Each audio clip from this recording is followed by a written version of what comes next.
Welcome Agent J. This is HQ and I have an urgent notification from the director for you.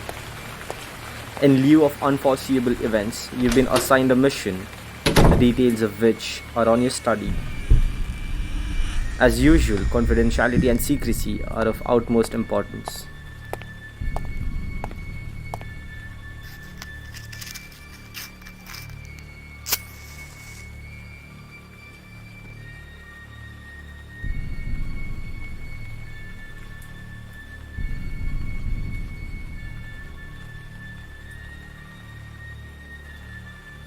The target species is endemic to the Indian subcontinent and exclusively found in the region. Your target, however, is solely limited to the geographic boundaries of India. A brief description to your target species is hereby attached. HQ recommends being well versed with it.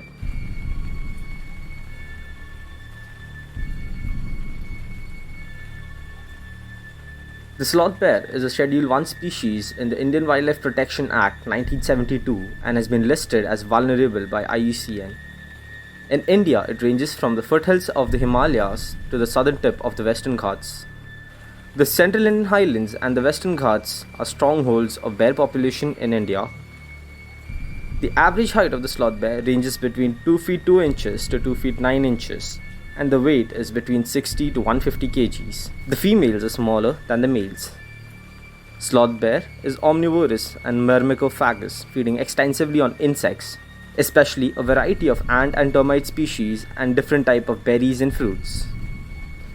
The presence of various interacting selective pressures on the target species have apparently constrained it to evolve and exhibit several seemingly paradoxical and morphological features. Notably, the lips and the tongue being exceptionally protrusible, which aids in feeding on termites and social insects, making it myrmecophagous.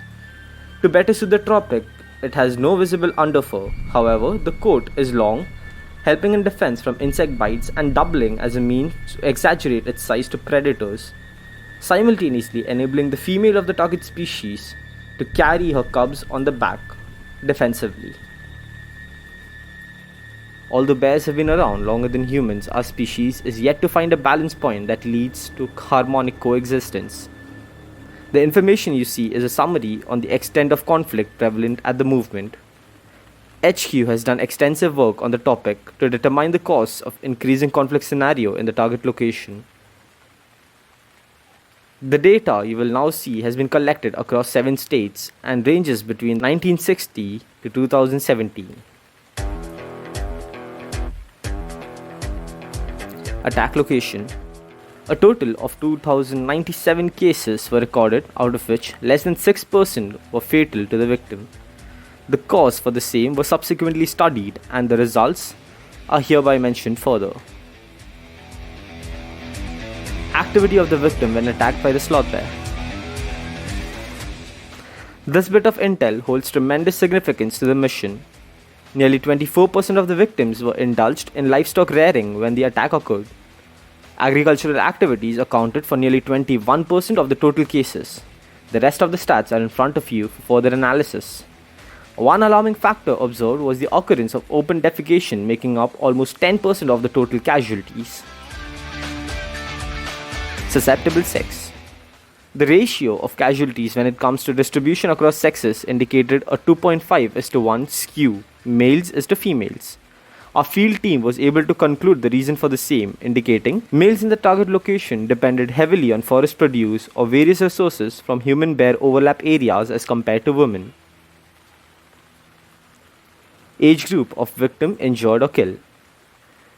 Most of the victim, that is nearly 68%, belonged to the 30 to 60-year-old bracket.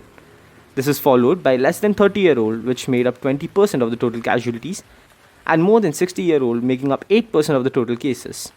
The analytical wing was able to pin the reason for the same as an occupational hazard, with the most susceptible group being indulged in activities that bring them in close proximity to the bears.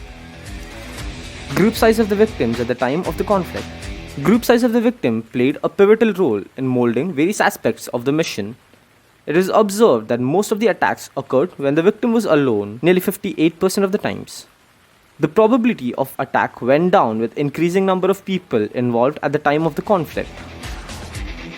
Number of bears. The ground team was able to ascertain a correlation between the number of bears and the chances of simultaneous attack. Most attacks were done by solitary bears 56% of the times. However, nearly 45% of the attacks occurred when there were 2 or more bears present. This is a broad categorization and include mating pairs and sows with cubs.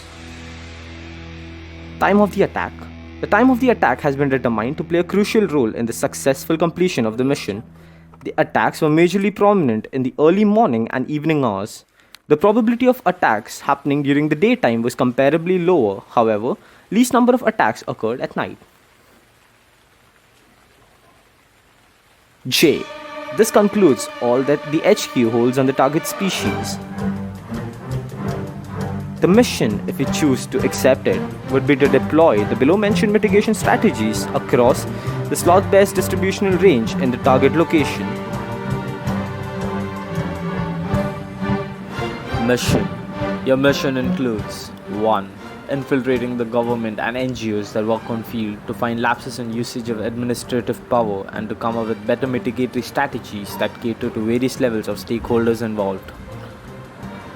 2. To propose a safety manual that caters to the do's and don'ts for the locals that constantly face conflict situations due to sloth bear interactions. 3.